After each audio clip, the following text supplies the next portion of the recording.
You remember your fifth birthday party, the cake, the balloons, your uncle spilling grape juice on the carpet. You can see it clearly.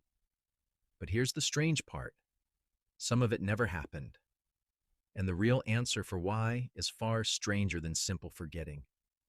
Your brain does not store memories like a camera stores footage. It doesn't file away a perfect copy of an event. Instead, every time you remember something, your brain rebuilds it from fragments, guesses, and whatever information is lying around at that moment. Memory isn't a recording, it's a rumor that gets retold every time you think about it. The psychologist Elizabeth Loftus proved just how fragile this system is. In one famous experiment, she showed participants a video of a car crash. She asked some how fast the cars were going when they smashed into each other, and others when they hit each other. One word changed everything. The smashed group reported higher speeds, and a week later, many confidently remembered broken glass at the scene. There was no broken glass. Their brains manufactured it and handed it back as truth. This is called the misinformation effect. New information doesn't sit beside a memory like a sticky note. It merges with it, absorbed so completely that you can no longer tell which parts are real and which parts you borrowed. But false memories don't always need outside help. Researchers Henry Roediger and Kathleen McDermott read participants a list of words: bed, rest, awake, tired, dream, blanket.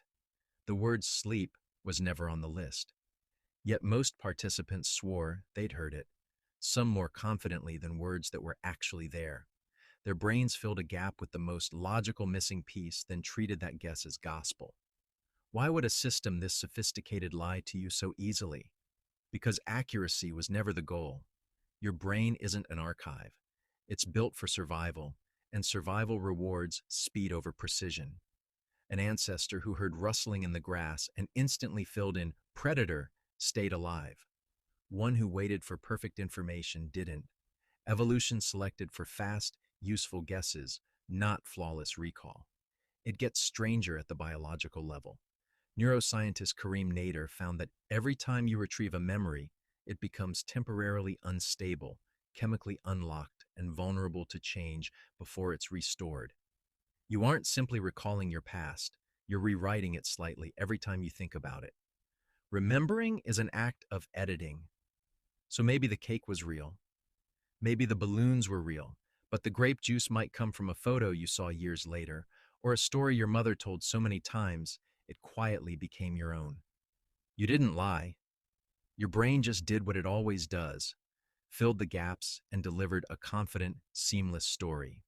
And confidence is the cruelest part.